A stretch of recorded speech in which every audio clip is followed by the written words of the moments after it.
10वा अध्याय आणि काही वचन आहेत 1 पासून तर 4 पर्यंत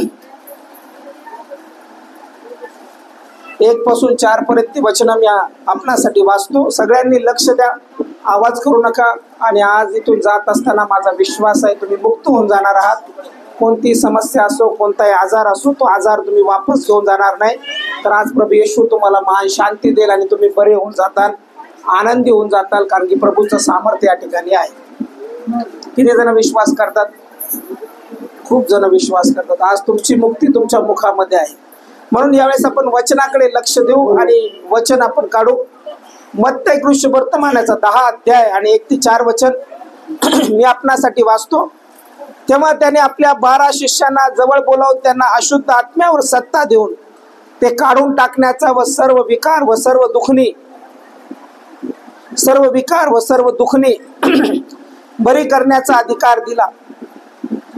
त्याला 12 प्रेषितांचे नावे अशी आहेत. पहिला पेत्र म्हटलेला शिमोन, त्याचा भाऊ अंद्रिया, जब्दीचा मुलगा याकूब, त्याचा भाऊ योहान, फिलिप, बर्थलमै, थोमा, मत्तई, जकातदार, अल्फीचा मुलगा याकूब, तद्दय, शिमोन कनानी व त्याला येशूला धरून देणारा यहुदा इस्करियोत.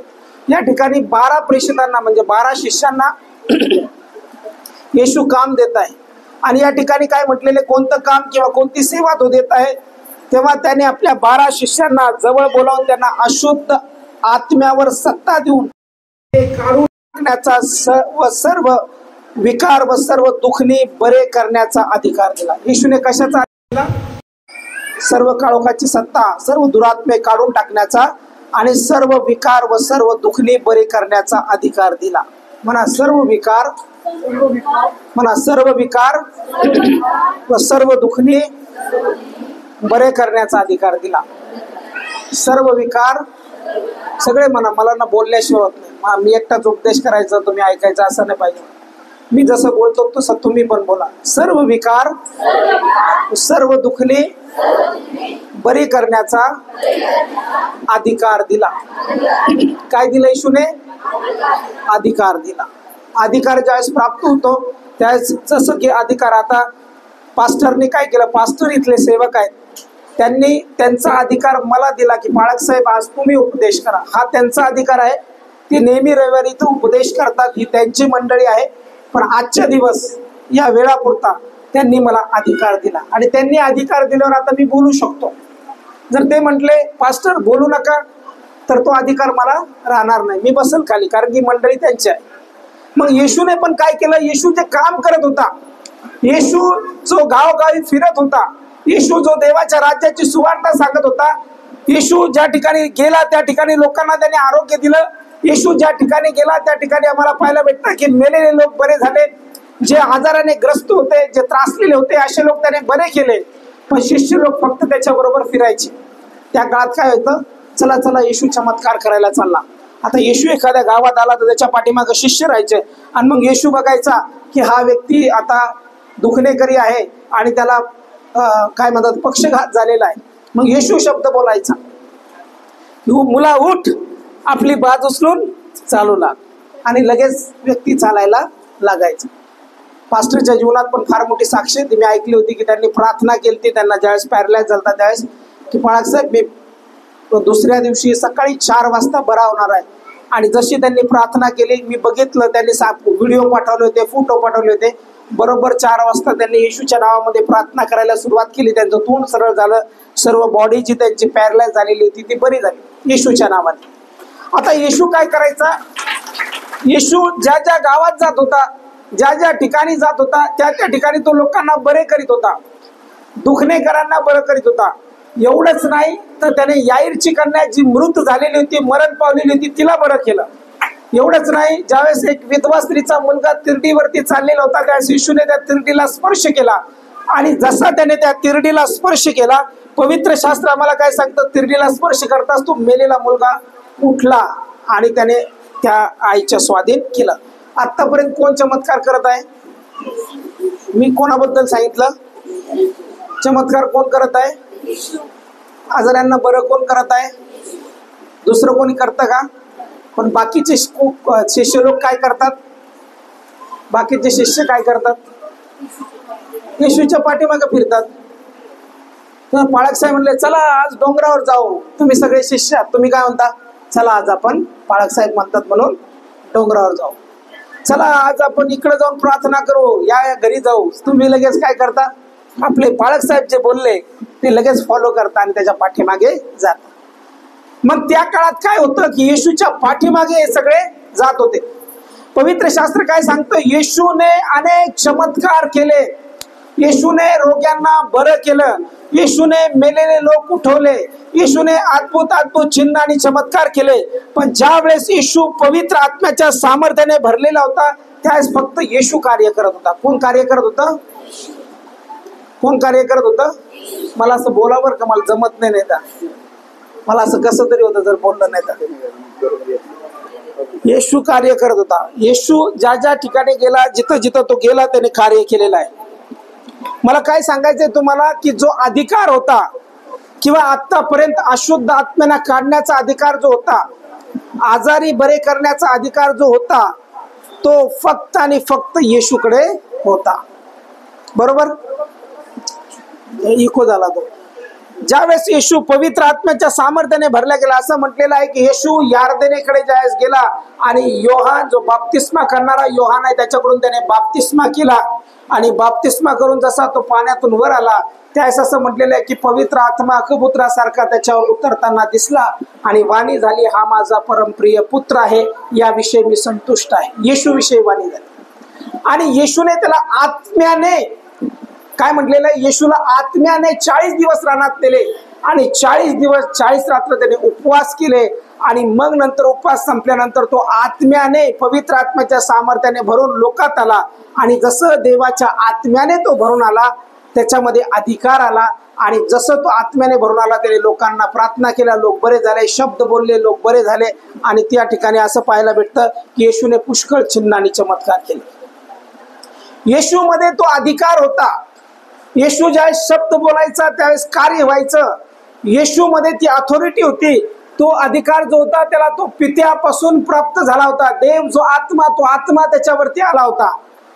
आम्हाला पाहायला भेटतं की तो काय म्हणतो? परमेश्वराचा आत्मा माझ्यावर आला आहे, दिनास सुवार्ता सांगण्यास त्याने मला अभिषेक केला आहे. म्हणजे परमेश्वराच्या आत्म्याने भरल्याशिवाय काही करता येत नाही. आम्ही किती प्रार्थना केल्या तर त्या प्रार्थनेने काही होणार नाही. ज्यावेळेस देव आमच्या बरोबर येईल, देवाचा आत्मा आमच्या बरोबर येईल, त्यावेळेस कार्य होईल. मग आतापर्यंत अधिकार कोणाजवळ होता? येशूजवळ होता. येशूने चिन्ह केले, येशूने चमत्कार केले, येशूने लोकांना बरं केलं. पण आता या 10व्या अध्यायामध्ये मला तुम्हाला सांगायचं आहे की येशू त्याचा अधिकार ट्रान्सफर करत आहे. येशू त्याचा अधिकार इतरांना देत आहे. म्हणजे असं समजा तुम्ही की मी जोपर्यंत आहे तोपर्यंत मी काय करतो? माझी जे मालमत्ता आहे, संपत्ती आहे, माझं जे घर आहे ते माझ्याजवळच ठेवतो. पण मी ज्यावेळेस वयस्कर होईल त्यावेळेस मी काय म्हणेल, बाळा माझा मुलगा येत आहे उत्कर्ष, आता मी हा प्रॉपर्टीचा सगळ्या गोष्टीचा अधिकार मी तुला देतो. आणि मी काय होईल? मुक्त होईल, मी रिटायर होईल, मी सर्व अधिकार त्याला देईल. त्याच्यानंतर जे तो बोलल, जे तो करल ते त्याच्या अधिकाराने करल. तो अधिकार मी त्याला ट्रान्सफर केलेला आहे, दिलेला आहे. आता या 10व्या अध्यायामध्ये काय झालेलं आहे? आतापर्यंत येशूने सगळं काय केलं, पण आता तो काय करतो? त्याने आपल्या 12 शिष्यांना जवळ बोलावलं आणि जवळ बोलवून त्यांना अशुद्ध आत्म्यावर सत्ता देऊन ते काढून टाकण्याचा व विकार व सर्व दुखणी बरे करण्याचा अधिकार दिला. कोणाला अधिकार दिला? कोणाला अधिकार दिला? आतापर्यंत कोणाकडे होता? आता तो कोणाला देतो? मग शिष्य कोण आहे? ते 12 शिष्य. बरोबर. आताचे शिष्य कोण आहे? आताचे शिष्य कोण आहे? इथं बसलेले तुम्ही कोण आहात? तुम्ही कोण आहात इथं बसलेले? इथं बसलेले कोण आहेत? कोणाचे शिष्य? मग जो अधिकार शिष्याना दिला तो अधिकार आज प्रभू येशूने तुम्हाला देखील दिलेला आहे. समजतं का नाही समजतं? मला काय सांगायचं समजलं तुम्हाला? या ठिकाणी बसलेल्या प्रत्येकांना येशूने तो अधिकार दिलेला आहे. जर तुम्ही विश्वासणारे आहात आणि येशूवरती विश्वास ठेवणारे आहात आणि तुम्ही जर त्याचे शिष्य आहात तर परमेश्वराने ते सामर्थ्य तुम्हाला दिलेलं आहे. ज्यावेळेस तुम्ही प्रार्थना करता त्यावेळेस परमेश्वराचं सामर्थ्य कार्य करतं. Hallelujah, hallelujah, hallelujah. या ठिकाणी काय म्हटलेलं आहे की प्रभू येशूने तो अधिकार दिला आणि येशू ज्यावेळेस अधिकार देतो त्यावेळेस तो अधिकार तो शिष्यांना देतो. जो कोणी त्याच्यावर विश्वास ठेवतो त्याला देतो. आणि म्हणून या ठिकाणी जर तुम्ही विश्वासाने बसलेले आहात तर तो अधिकार परमेश्वर तुमच्याकडे ट्रान्सफर करत आहे. तर त्यासाठी आमचा विश्वास परमेश्वराच्या वचनावरती असला पाहिजे. मत्ती कृष्णवर्तमानाचा 28 अध्याय, मत्ती कृष्णवर्तमानाचा 28 अध्याय आणि 18 ते 20 वचन जर आम्ही वाचलं, मत्ती कृष्णवर्तमानाचा 28 अध्याय आणि 18 ते 20 वचन, या ठिकाणी काय म्हटलेले कोणीतरी वाचा मोठ्याने. तेव्हा येशू जवळ येऊन त्यांच्याशी बोलताना म्हणाला, स्वर्गात आणि पृथ्वीवर सर्व अधिकार मला दिलेला आहे. तेव्हा तुम्ही जाऊन सर्व राष्ट्रातील लोकांना शिष्य करा. पित्याच्या, पुत्राच्या आणि पवित्र आत्म्याच्या नावाने बप्तिस्मा द्या. जे काही मी तुम्हाला आज्ञा दिले ते सर्व त्यांना पाळावयास शिकवा. आणि पहा युगाच्या समाप्तीपर्यंत मी सर्व दिवस तुमच्या बरोबर आहे. या ठिकाणी काय म्हणतो येशू, जेव्हा येशू त्या शिष्यांना जवळ बोलावतो त्या जवळ बोलून तो काय म्हणतो, त्यांना बोलताना तो म्हणाला की स्वर्गात आणि पृथ्वीवर सर्व अधिकार मला दिलेला आहे. येशू जो देवाच्या नावाने, तो जो देवाचा पुत्र आहे, जो शरीरामध्ये पृथ्वीवर जन्मलेला आहे, त्याला या पृथ्वीवरती सर्व अधिकार देण्यात आलेला होता. आणि म्हणून येशू काय म्हणतो, येशू म्हणतो की वर स्वर्गात आणि पृथ्वीवर सर्व अधिकार मला दिलेला आहे. आता अधिकार येशूच्या ताब्यात आहे आणि येशू बोलत आहे की सर्व अधिकार मला दिलेला आहे. म्हणजे येशूच्या जवळ तो अधिकार आहे आणि येशू ज्याला कोणाला तो अधिकार देईल तो अधिकार त्याला प्राप्त होईल. म्हणून तो अधिकार शिष्य लोकांनी स्वीकारणं गरजेचं आहे.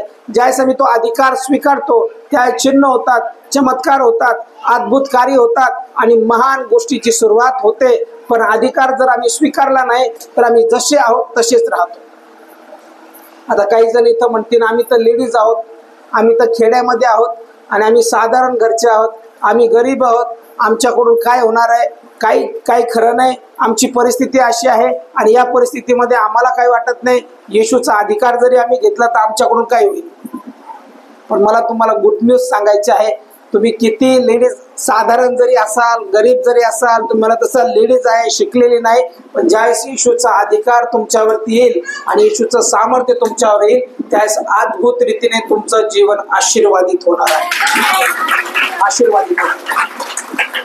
मी बायबल कॉलेजमध्ये असताना एका लेडीज बद्दल वाचलं होतं, कॅथरीन कुलमॅन, आणि ही एक देवाची सेविका होती त्या काळामध्ये 1900 शतकामध्ये. आणि ती एका खेड्यात जन्मली होती की ज्या खेड्यामध्ये पुष्कळ लोकसंख्या देखील नव्हती.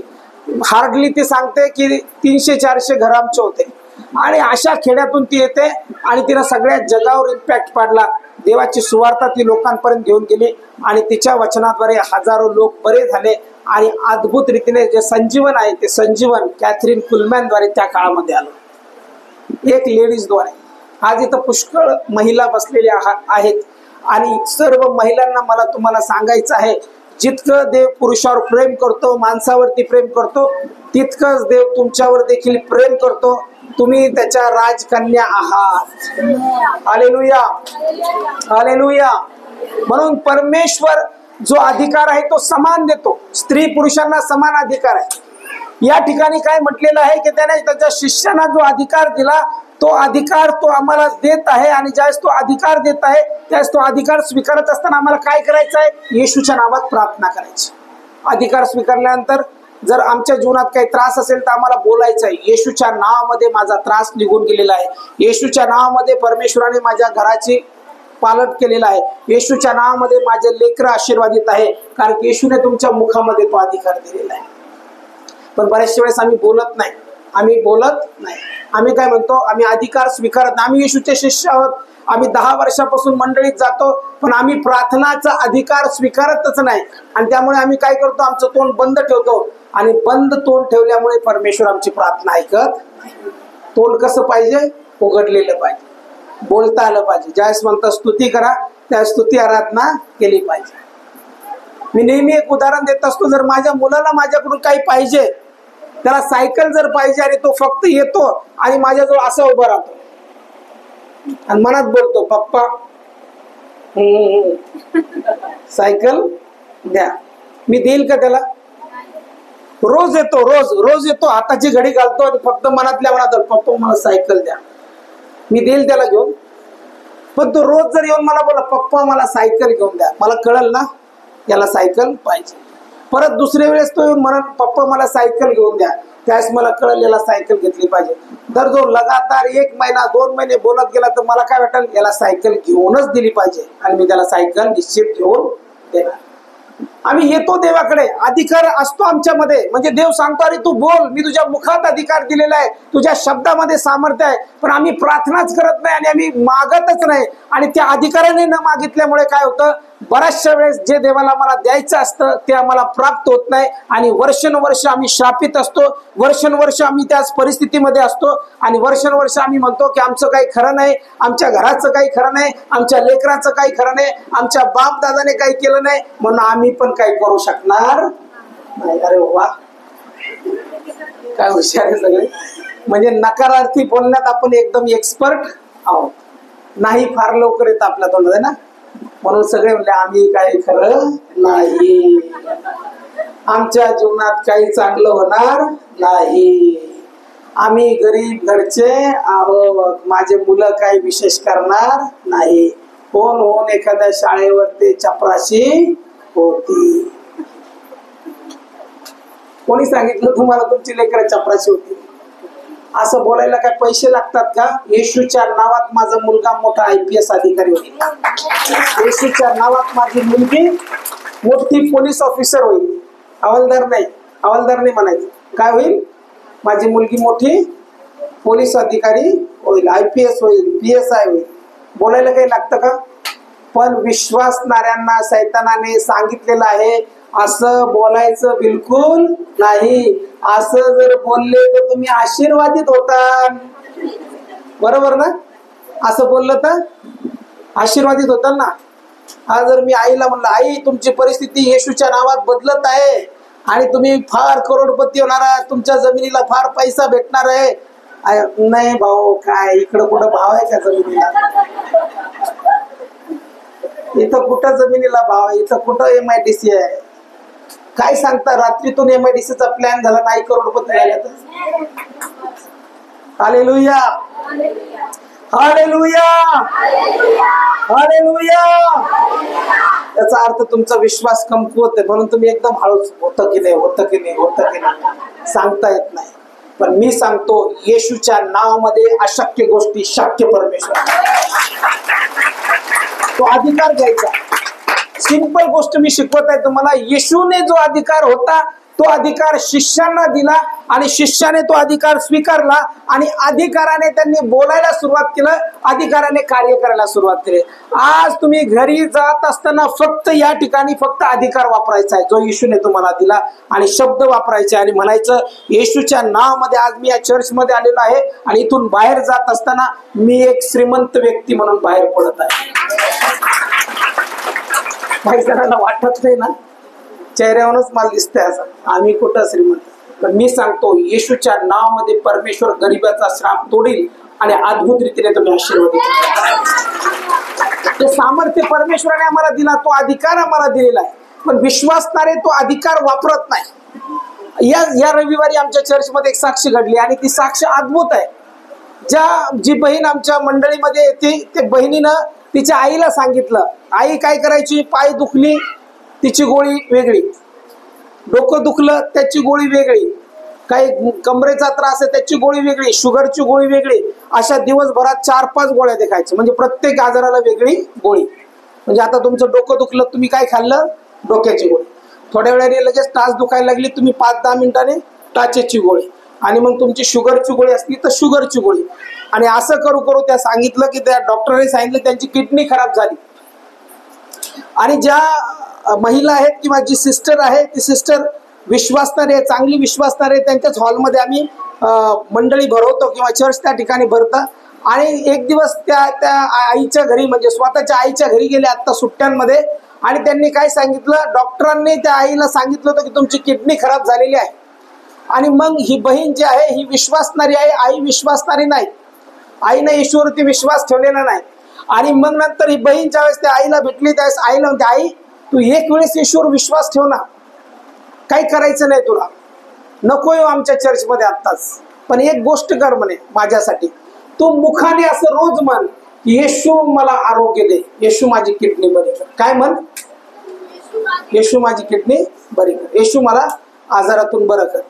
आणि फक्त तेवढं अधिकाराने बोलायला लावलं, फक्त शब्द वापरायला लावले, येशूवरती विश्वास ठेवायला लावला. आणि या रविवारी त्यांनी साक्ष दिली की ज्यावेळेस त्या चेकअप साठी गेल्या त्यावेळेस डॉक्टरांनी सांगितलं की मला आश्चर्य वाटतंय तुमची किडनी बरी झाली कशी, बरी झाली, कारण ते अशक्य आहे. ते तर म्हटले होते की आयुष्यभर तुम्हाला गोळ्या खाव्या लागतील. काय वापरलं त्यांनी, अधिकार. काय वापरलं म्हणा, काय वापरलं, अधिकार. मला पण काय वापरायचं आहे आज, मला अधिकार वापरायचा आहे. आज तुम्हाला काय वापरायचं, आज तुमच्या घरात जर समस्या असेल तर काय म्हणायचं तुम्हाला, येशूच्या नावात माझी समस्या निघलेली आहे. आज जर तुमच्या जीवनात आजार असेल तर काय वापरायचं, अधिकार. म्हणायचं येशूच्या नावात मी आजारातून बरे झालेले आहे. आज जर तुमच्या जीवनात मोठी समस्या असेल आणि ती समस्या न सुटणारी असेल तर आज अधिकार वापरून काय म्हणायचंय, येशूच्या नावामध्ये समस्या निघून गेलेली आहे, अधिकार वापरायचा. येशूने शिष्यांना तो अधिकार दिला आणि ज्यांनी कोणी तो स्वीकारला त्यांनी अद्भुत कार्य केलेलं आहे जगाच्या पाठीवर. मग स्त्री असो किंवा पुरुष असो, तो अधिकार वापरता आला पाहिजे. मग तुम्ही खेड्यात असो की शहरात असो, मग तुम्ही साधारण असो की श्रीमंत असो, त्या डझंट मॅटर, त्याचं काही नाही. फक्त एकच आहे, जे देवाने शब्द दिलेले ते शब्द आम्हाला वापरायचे आहे. देवाने काही वेगळं निर्माण केलं नाही, श्रीमंताला वेगळं आणि गरीबाला वेगळं असं निर्माण केलं नाही. त्यांना पण नाक आम्हाला पण नाक, आम्हाला डोळे त्यांना डोळे, त्यांना केस आम्हाला केस, सगळं जसं आम्ही शरीर मध्ये माणसं आहोत तसेच ते पण माणसं आहेत. म्हणजे प्रत्येकाला देवाने समान बनवलेले, समान टॅलेंट दिलेले, समान बुद्धी दिलेली आहे. फक्त गोष्ट ही होती की बऱ्याचशा वेळेस परमेश्वराने जे आम्हाला दिलं ते आम्ही वापरत नाही आणि त्यामुळे आमचं जीवन आशीर्वादित होत नाही. आज या ठिकाणाहून अनेक जण बंधनं तोडून आशीर्वादित होऊन जाणार आहेत येशूच्या नावात. म्हणा, येशूच्या नावामध्ये मी हे वचन स्वीकारत आहे आणि प्रभू येशू माझ्या जीवनामध्ये जे बिघडलेलं आहे, जे तुटलेलं आहे, जे अव्यवस्थित आहे, आजारपण आहे, गरिबीचे श्राप आहेत, पैशाची अडचण आहे, येशूच्या नावामध्ये निघून जात आहे. आज सामर्थ्य येत आहे माझ्या घरावरती, देवाचं सानिध्य येत आहे माझ्या घरावरती आणि त्या सामर्थ्याने मी भरल्या जात आहे. ते वापरता आलं पाहिजे. शिष्याने ते वापरलं, पण त्या अगोदर येशूने काय केलं, तो अधिकार जो होता तो अधिकार तो समजून सांगत की तो अधिकार माझ्यामध्ये आहे.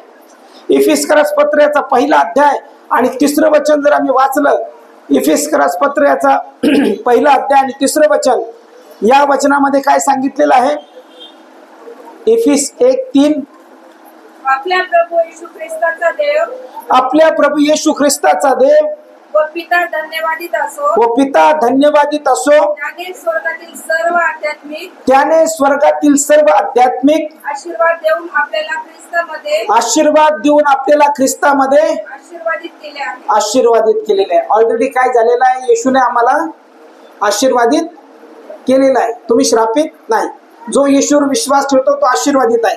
इथं काय म्हटलेलं आहे, आपला प्रभू येशू ख्रिस्ताचा देव व पिता धन्यवादित असो, त्याने स्वर्गातील सर्व आध्यात्मिक आशीर्वाद देऊन आपल्याला ख्रिस्तामध्ये आशीर्वादित केले. ख्रिस्तामध्ये आशीर्वादित केलं म्हणजे येशूमध्ये आम्ही आशीर्वादित आहोत. मग जितके इथं बसलेले आहेत तुम्ही प्रत्येक जण ख्रिस्तामध्ये आशीर्वादित आहात. म्हणजे ऑलरेडी अगोदरच येशू ख्रिस्तामध्ये प्रत्येकांना आशीर्वाद देऊन ठेवलेला आहे.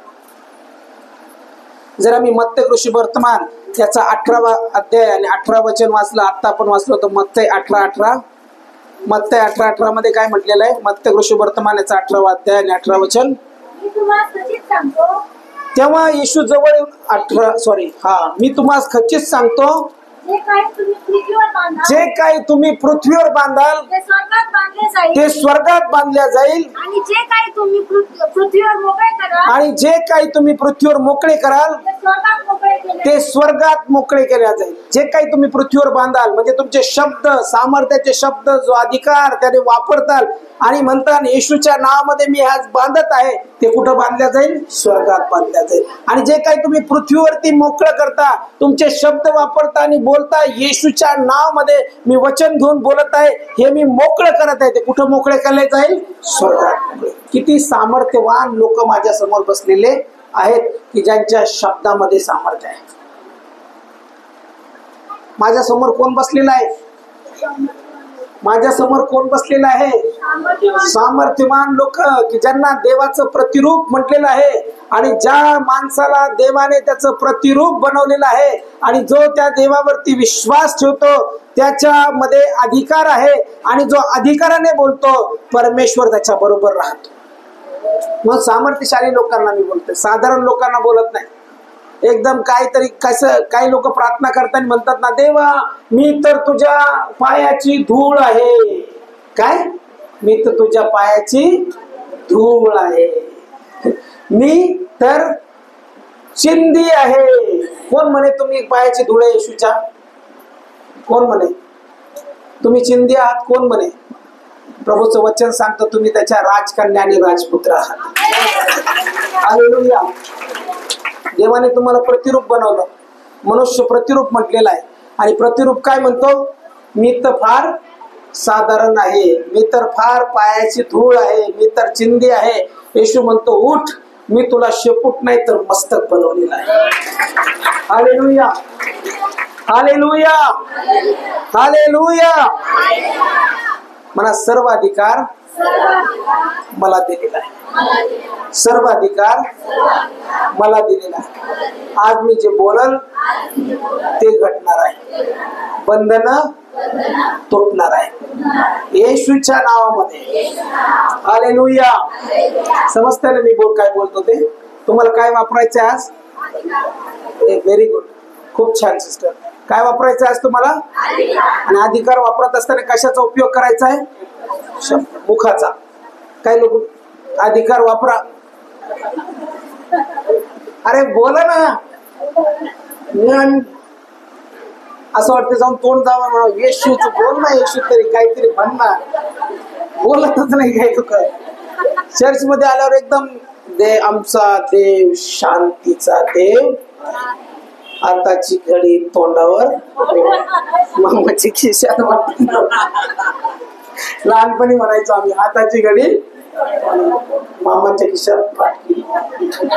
काही जण एकदम चर्च मध्ये देव राहतो आणि देवाचं सानिध्य राहतो, पण मी बोलणारही नाही आणि हलणारही नाही आणि डुलणारही नाही. देव पवित्र आहे. कोणी सांगितलं? देव तर पवित्रच आहे, पण हलायला आणि न डुलायला कोणी सांगितलं? दावीद राजा देवाच्या कोशासमोर उघडा नागडा नाचला, देवाची आराधना त्याने केली, उपासना केली. ज्यास पत्नीने पाहिलं त्यास ती देखील आश्चर्य झाली, अरे हा एवढा मोठा राजा असून काय देवाच्या कोशासमोर नाचतो? त्याने ती पर्वा केली नाही. ज्यावेळेस मंदिराचं बांधकाम झालं त्यावेळेस असं म्हटलेलं की सर्व लोकांनी मोठ्याने जयघोष केला, स्तुती केली, आराधना केली. म्हणून ज्या ज्या वेळेस आम्ही देवाच्या सानिध्यात येतो त्यावेळेस देव काय म्हणतो की तू आता काय कर? स्तुती आणि आराधना करायला सुरुवात कर. मुख उघडायचं, मुखाने बोलायचं. देवाने आम्हाला कशासाठी शब्द दिले? बोलले. देव सगळ्याला मुख्य केलं असतं तर सगळे मुख्य असते तिथं. आता समजा आता विचार करा, मी मुख्य, पास्टर मुख्य, ते सगळे मुख्य, कसं झालं असतं? उपासना. ते बातम्या यायच्या बघा, लहानपणी मी बघायचो ते, तसे नाही इथं. मग देवाला धन्यवाद द्या की देवा तुम्हाला जीभ दिली तुझी स्तुती करण्यासाठी. जेव्हा मला तू जीभ दिली, जेव्हा मला तू जीभ दिली तुझा अधिकार बोलण्यासाठी. आणि ज्यावेळेस मी बोलल त्यावेळेस बंधनं तुटल्या जातील, ज्यावेळेस मी बोलल त्यावेळेस कार्य होईल, ज्यावेळेस मी बोलल त्यावेळेस अद्भुत सामर्थ्य, ज्यावेळेस मी बोलल त्यावेळेस परमेश्वर महान कार्य करणार आहे. आज प्रभूच्या नावात परमेश्वर मला सांगत आहे, बाळासाहेब तुमच्यासाठी घराची चिंता जास्त करू नका. इथं जे बसलेले आहेत ना काही जण, परमेश्वर महान रीतीने तुमचं घर बांधण्यासाठी त्यांना उपयोगात आणणार. चिंता करू नका, पैशाची चिंता करू नका, टेन्शन घेऊ नका, कारण की ती चिंता तुमच्यापेक्षा जास्त देवाला आहे. म्हणून जो कोणी परमेश्वराचं घर बांधतो त्याचं घर देव बांधतो. म्हणून पास्टर तुमचं घर कोण बांधणार आहे? परमेश्वर बांधणार. कधी कधी चिंता लागते ना माणसाला, कसं होणार काय होणार, पण एक प्रॉफिसी आहे त्यांच्यासाठी. परमेश्वर तुमचा उपयोग करणार आहे हे घर बांधण्यासाठी. ज्यावेळेस मी नेक्स्ट टाइम येईल ना त्यावेळेस मला इथं साक्ष ऐकायला आलं पाहिजे की पास्टरांचं घर आम्ही बांधलं आणि आज पास्टर चांगले आरामात तिथं राहत आहे आणि देवाची सेवा. अद्भुत सामर्थ्य, आणि ते म्हटलेलं आहे की जे सामर्थ्य आहे ते अधिकारात आहे, म्हणून अधिकार आम्ही घेतला पाहिजे. तो अधिकार परमेश्वराने आम्हाला दिलेला आहे, परंतु तो अधिकार आम्ही घेत नाही. आणि त्याच्यामुळे बरेचसे विश्वासणारे लोक जे असतात ते विश्वासणारे लोक कसे असतात? दुःखी असतात. चर्चमध्ये काही काही जण असतात ना दुःखीचंद असतात ना, तुमच्या पण असतात दुःखीचंद. त्यांचं नाव काय असतं? दुःखीचंद. चर्चमध्ये आले आणि त्यांना विचारलं कसे आहात? काही सिस्टर विचारतात ना, का हो ताई तुम्ही कशा आहात? काही खरं नाही, काही बरं नाही. कसं वाटतं पास्टर? एकदम आनंदाने. मी मागच्या रविवारी प्रार्थना केली, ताई तुम्हाला कसं वाटतं? बरं नाही वाटत. जेवढा या माणसाचा मूड जेवढ्या शक्तीने सेवा करत असेल ती शक्ती सगळी गळून जात असेल. आणि संध्याकाळी पालखीन बाईला म्हणत असेल, मी काय सेवा करतो, कोणा सेवा करतो. अरे हे लोक कधीच उत्साहाने म्हणत नाही की मी बरी झालेली आहे. एका दिवसात आजार बरे होण्याची अपेक्षा पण नाही करायची देवाकडून.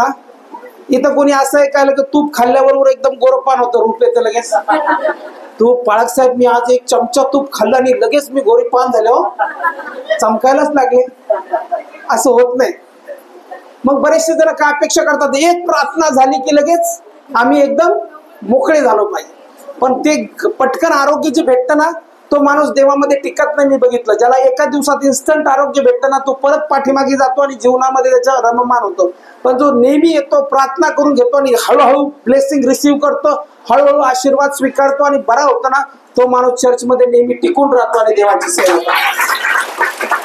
म्हणून असे लोक बना की ज्यावेळेस तुम्ही येता त्यावेळेस दुःखी अंतकरणाने येऊ नका. जरी तुमच्या शरीरात आता त्रास असेल, कोणाच्या पोटात त्रास असेल, पायात त्रास असेल आणि तुम्ही म्हणत असाल आज बरं होतं की नाही, बरं होतं की नाही, देवा इतके दिवस झाले प्रार्थना करत आहे आणि दुःखी मनाने तुम्ही आले असाल, देवा आजही काय होणार आहे, पण आज दुःखी नाही, तर मी तुम्हाला सुखीचंद नाव देतो. इथून जात असताना तुम्ही म्हणता मी आता दुःख बोलणार नाही, मी आता आनंद आणि सुख बोलणार आहे.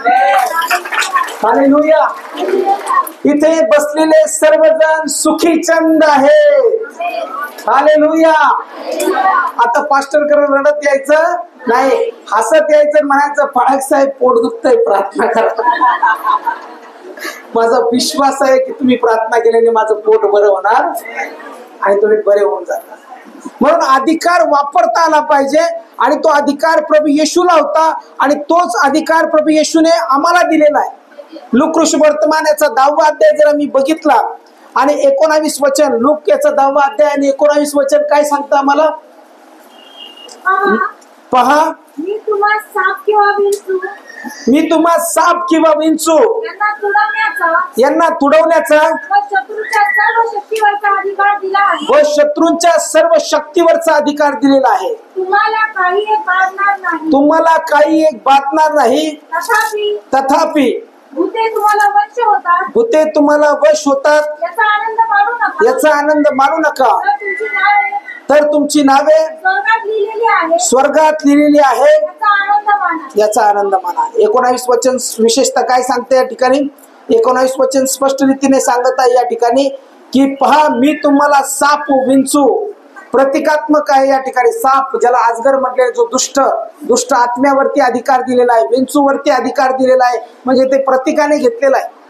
आणि काय म्हटलेलं आहे? पहा, मी तुम्हाला साप विंचू यांना तुडवण्याचा व शत्रूच्या सर्व शक्तीवरचा अधिकार दिला आहे, तुम्हाला काही एक बाधणार नाही. अधिकार दिला. आणि अधिकार दिलेले लोक काय म्हणतात की आम्हाला काहीतरी झालं की काय, आमच्यावर बाधा होते की काय, आम्हाला दुष्ट आत्मा त्रास देतो का काय? जर तुम्ही विश्वासणारे आहात आणि प्रभूच्या वचनावर विश्वास ठेवत आहात तर दुष्ट आत्मा तुम्हाला त्रास देणार नाही, तुमच्यावर कोणती बाधा होणार नाही. कारण की जर तुम्ही तो अधिकार स्वीकारलेला आहे आणि ते शब्द बोलत आहात आणि विश्वासाचे शब्द बोलत आहात, तर इथं स्पष्ट रीतीने सांगितलेलं आहे की मी तुम्हाला, म्हणजे येशूने शिष्यांना, फक्त त्या शिष्यांना नाही तर इथं बसलेल्या सर्व शिष्यांना, आजच्या काळामध्ये देखील आमच्या सगळ्यांना येशूने काय केलेला आहे? तो अधिकार दिलेला आहे. तुम्हाला साप विंचू यांना तुडवण्याचा अधिकार दिलेला आहे व शत्रूच्या सर्व शक्तीवरचा अधिकार दिलेला आहे. तुम्हाला काही एक बाधणार नाही. म्हणा, मला काही एक बाधणार नाही. मला काही एक बाधणार नाही. कारण की सर्व गोष्टीवर प्रभू येशूने मला अधिकार दिलेला आहे. म्हणजे तुम्ही कसे आहात? आता अधिकाराने युक्त आहात.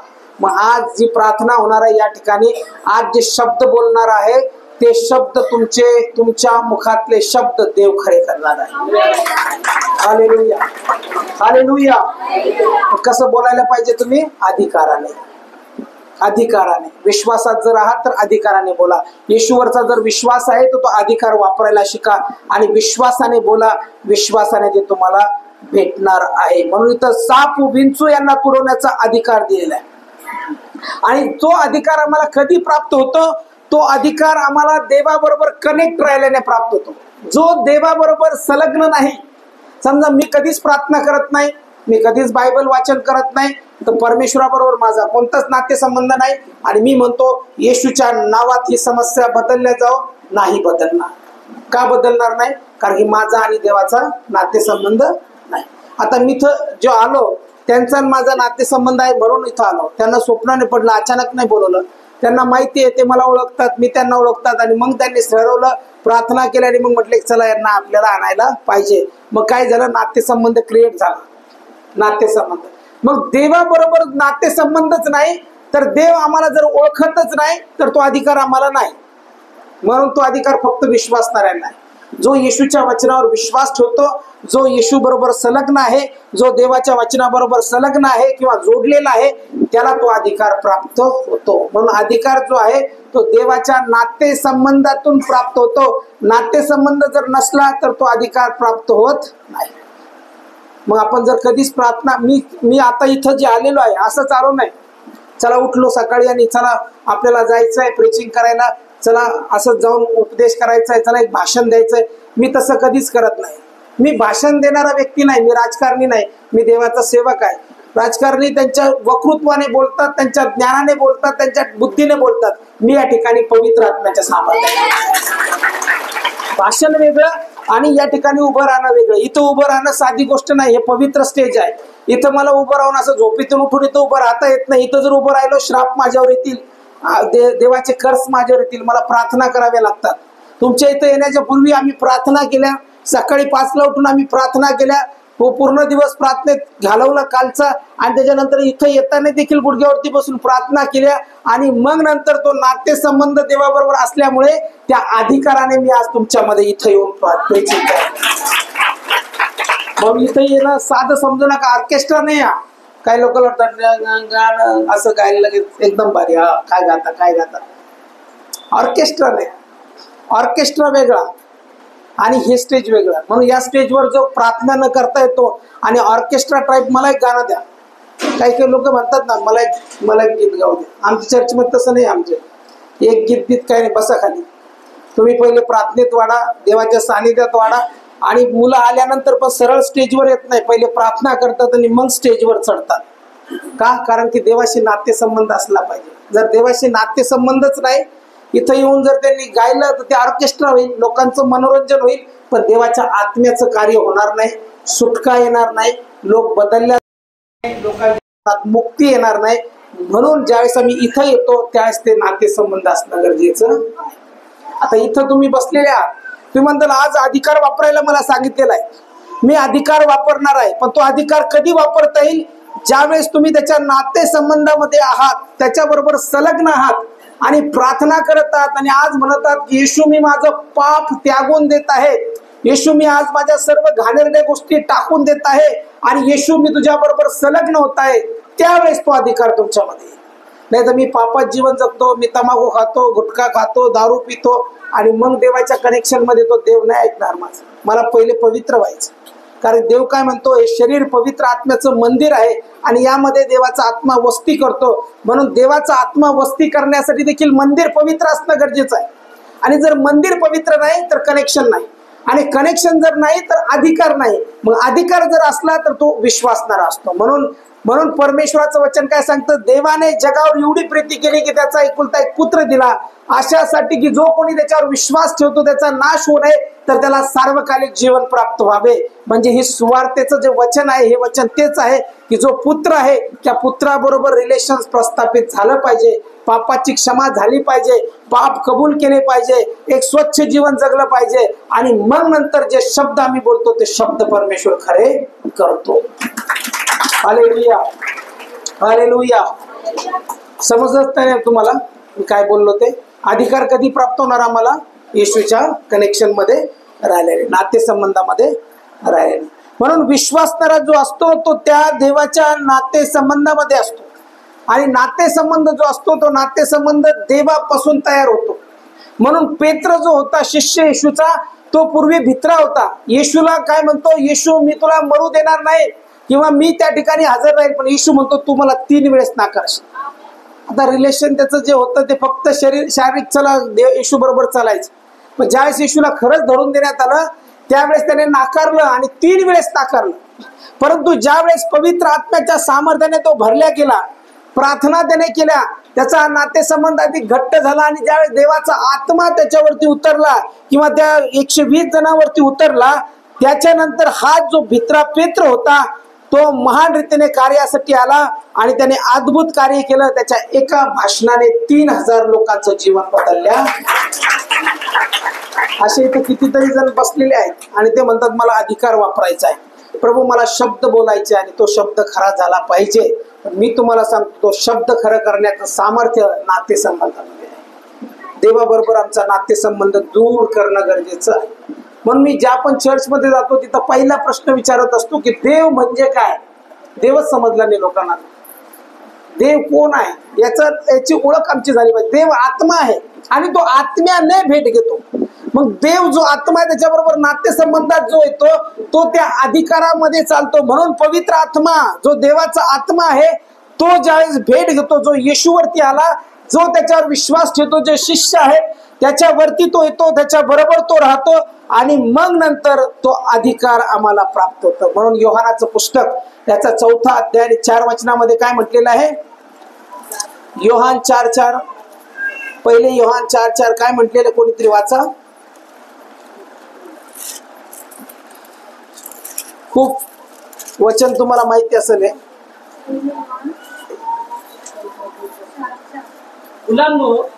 मुलांनो तुम्ही देवाचे आहात आणि त्याच्यावर तुम्ही जय मिळवला आहे, जगात जो आहे, कारण जगात जो आहे त्यापेक्षा तुम्हात जो आहे तो मोठा आहे. जगात कोण आहे? दुष्ट आत्मा. जगात कोण आहे? वाईट पण आहे. जगात काय आहे? व्यभिचार आहे. आता बघा लोकांत प्रेम राहिलं नाही. खून करायला लोक थोड्याशा गोष्टीने एखाद्याचा खून करतात. तुम्ही साधं गाडीने जा, असं गाडीने चाला आणि एखाद्या गाडीचा थोडासा धक्का लागू द्या, ते तुमच्याकडे प्रेमाने हसत पाहतात का? असं कसे पाहतात? गाडीचा धक्का लागू द्या, तुमच्या गाडीचा कसं पाहता समोरचा माणूस? हसून बोलतो का? काय नाही, जाऊ द्या, जा पुढं, असं म्हणतो का? काय म्हणतो? अशी खुन्नस देतो, असं वाटतं आता उतरून मारतो की काय. प्रेम नाही राहिलं, प्रेम नाही लोकांत. पूर्वी होतं, पूर्वी म्हणायचे लोक, खूप शेजारचे लोक. पूर्वी मी लहानपणी पण बघितलेलं आहे, माझ्या आजीच्या शेतात जायचो, इकडचाच आहे मी, नाणेगाव बदापूरचा. ज्यावेळेस लोक जायचे ना शेतामध्ये तर शेजाऱ्याला चावी देऊन जायचे. काय देऊन जायचे? घराचे लॉक लावायचे आणि चावी देऊन शेतामध्ये कामाला जायचे. आता देतात तुम्ही चावी? चावी देता? किती जण देतात? मला नाही वाटत कोण देत. आता नाही देत चावी. पूर्वी चावी द्यायचे. किती विश्वास होता ना. पूर्वी लोक बाहेर झोपायचे, असं रांगेत बाहेर झोपायचे. आता झोपतात का लोक बाहेर? नाही झोपत आता. असं वाटतं कोण दगड टाकतं काय डोक्यात? दुश्मनी. असं वाटतं दगड बिगड टाकून डोक्यात घरात झोपतं. का असं झालंय सगळं? प्रेम नाही राहिलं लोकांमध्ये, प्रीती राहिली. म्हणून जगात दुष्टता आहे, पण जगापेक्षा जो तुमच्या मध्ये आहे म्हणजे माझ्यामध्ये पवित्र आत्मा वस्ती करतो. तुम्ही जर विश्वास ठेवत आहात तर तुमच्यामध्ये देवाचा आत्मा वस्ती करतो. आणि म्हणून म्हटलेलं आहे जो जगात आहे त्याच्यापेक्षा तुम्हा जो आहे तो मोठा आहे. Hallelujah, hallelujah. म्हणा माझ्यामध्ये देवाचा आत्मा वस्ती करतो. माझ्यामध्ये देवाचा आत्मा वस्ती करतो. म्हणून माझ्यात जो आहे तो जगापेक्षा मोठा आहे, तो सामर्थ्यशाली आहे. म्हणून आम्ही तो अधिकार वापरला पाहिजे. तो अधिकार ज्यावेळेस आम्ही वापरतो त्यावेळेस आम्हाला ते समजतं. मत्स्य कृषी वर्तमान याचा 18 अध्याय आणि 20 वचनामध्ये काय सांगितलेलं आहे? 18 अध्याय आणि 20 वचन. मत्स्य 18 आणि 20 वचन. कारण जिथे दोघे किंवा तिघे जेथे दोघे किंवा तिघे माझ्या नावाने जमले आहेत तेथे त्यांच्यामध्ये मी आहे. तेथे त्यांच्यामध्ये मी आहे. इथं काय म्हटले? दोघे किंवा तिघे, दोघे किंवा तिघे, त्यापेक्षा पण जास्त आहोत. आणि जो कोणी येशूच्या नावाने धावा करतो, जो कोणी येशूच्या नाव पुकारतो, जिथे दोघे किंवा तिघे जमलेले आहेत, ते ज्यावेळेस अधिकार वापरतात त्यावेळेस त्या अधिकाराने परमेश्वराचं सामर्थ्य ते खेचून आणतात आणि परमेश्वर महान रीतीने कार्य करायला सुरुवात करतो. म्हणून आज आपण दोघा तिघापेक्षा जास्त आहोत. म्हणून आज इथं असताना कोणी निगेटिव्ह बोलणार आहे, निगेटिव्ह म्हणजे नकारार्थी, असं होणार नाही, असं घडणार नाही, आम्ही साधारण आहोत, असं कधी बदल मी बघितला नाही, मला वाटत नाही आम्ही आशीर्वादित होईल, मला वाटत नाही हा आजार माझा बरा होईल, मी असंच मरणार, असं कोणीच बोलायचं नाही. कारण की आज येशू जो अधिकार शिष्यांना दिला तो अधिकार इथे सगळ्यांना देत आहे. म्हणून आज असं बोलायचं मी बरं झालेलो आहे, मी बरी झालेली आहे, त्याचं सामर्थ्य माझ्यात आहे, कोणताही आजार असो आज मी बरी होऊन जात आहे. परमेश्वराने माझं घर आशीर्वादित केलेलं आहे, माझा पैसा आशीर्वादित केलेला आहे, माझ्या जीवनामध्ये अद्भुत सामर्थ्य आजपासून येणार आहे. जे दिवस मी बघितले नाही ते दिवस मी आजपासून येशूच्या नावात बघायला सुरुवात करत आहे. Hallelujah, hallelujah, hallelujah. तो विश्वास आम्ही वापरला पाहिजे, तो अधिकार वापरला पाहिजे. नाही तर काही स्थिती जशीच्या तशी असते, मग काहीच बदल होत नाही. जसं आलो तसंच रडत आलो आणि रडत जाणार आणि दुसऱ्यांना पण रडवणार. काही लोक असतात ना स्वतः रडतात आणि दुसऱ्यांना पण खूप रडवतात, खूप त्रास देतात. मग आपण म्हणतो अरे आज स्वतः रड काय दुसऱ्यांना रडवतो, त्याला काही समजतं का? जीवन एकदाच आलं, देवाने एकच जीवन दिलं, थोडं तरी हसलं पाहिजे ना. काही जण हसतच नाही, काही जण हसतच नाही. तसं हसल्यानंतर त्यांना लगेच पैसे द्यावे लागतील, त्या पैसे द्या 10 लाख रुपये. का हसले? हसतच नाही, हास्यच गायब झालेले लोकांचं. तुम्हाला खरं सांगू का, पैशात आनंद नसतो. तुम्हाला वाटतं पैसे, ते बघा ना ते लोक किती श्रीमंत आहेत, देवा मी किती गरीब आहे, मी साधारण आहे. पैसा असणं हे वाईट नाही हा, मी ते म्हणत नाही तुम्हाला. येशूच्या नावामध्ये तुम्ही इथं बसलेले सगळे जर करोडपती हो, हालेलुया. तुम्ही श्रीमंत असावा, पैसा वाईट नाही, पण त्याच्या प्रती असणारा लालच वाईट आहे. मग काय करतो आपण? ते दुसऱ्याची प्रगती आपल्याला सहन होत नाही, आपल्याला कसं जळफळ होते एकदम. आता समजा तुमच्या घरी एक 2 व्हीलर आहे, शेजाऱ्याने 4 व्हीलर घेतली, तुम्ही खूप आनंद देता, अरे वा वा आमच्या शेजाऱ्याने 4 व्हीलर घेतली, चला मीच पेढे आणतो मीच वाटतो, असं म्हणता का?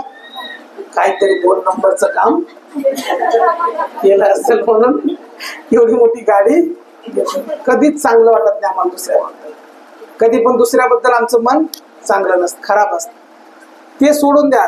आज आज म्हणा की येशूच्या नावात मी सगळ्यांना आशीर्वादित करत, माझा शेजारी जरी असला तरी देवा त्याला समृद्ध कर. कारण की मला तो अधिकार दिलेला आहे, तो अधिकार मला वापरायचा आहे आणि त्या अधिकारामध्ये मला चालायचं आहे. तुम्हाला माहिती आहे सैतानाला पण येशूचा अधिकार ओळखतो. कोण ओळखतो? सैतान ओळखतो. पण आम्ही काय ओळखत नाही की आम्हाला अधिकार दिला. बघा लूक ऋषी वर्तमान 4 अध्याय 34 वचन कोणीतरी काढा आणि मत्तय 8:29 कोणीतरी काढा. शेवट मी करत आहे यावेळेस. लूक 4:34 आणि मत्तय 8:29. कोणीतरी लूक 4:34 काढा आणि एक जणाने मत्तय 8:29 काढा. अरे येशू नासरेत करा, तू आमच्या मध्ये का पडतो? अरे येशू नासरेतकरा, तू आमच्यामध्ये का पडतोस? तू आमचा नाश करावयास आलास काय? तू आमचा नाश करावयास आलाय का? कोण आहेस ते तू मला ठाऊक तू आहे. कोण आहेस हे मला ठाऊक आहे. कोण बोलत आहे? सैतान बोलत आहे. येशूला तो ओळखतो, त्याचा अधिकार ओळखतो. तू कोण आहेस हे मला ठाऊक आहे हे सैतानाला माहिती आहे. मत्तई 8:29. तेव्हा पहा ते ओरडून म्हणाले, हे येशू देवाच्या पुत्रा, तू मध्ये का पडतोस? नेमलेल्या समयापूर्वी तू आम्हाला पिडण्यास येथे आला आहेस का? म्हणजे बघा, या ठिकाणी सैतान देखील अधिकार ओळखतो की येशू जवळ अधिकार आहे, पण त्याचे विश्वासणारे ओळखत नाही.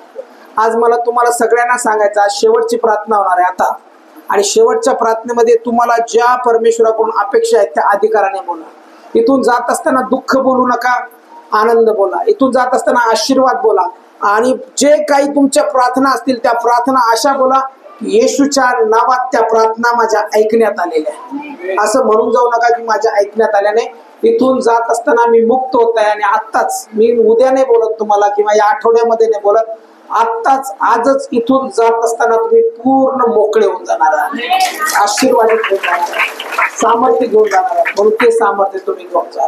यावेळेस आपण सर्वजण आपल्या पायावरती उभं राहूया आणि प्रार्थना करणार आहोत, परमेश्वराच्या सानिध्यामध्ये जाणार आहोत. हालेलुया. धन्यवाद येशू, धन्यवाद. स्तुती करूया, आराधना करूया परमेश्वराची, प्रभूचं गौरव करूया. यावेळेस थोड्या वेळेसाठी आपल्या हात आपण उंच करूया.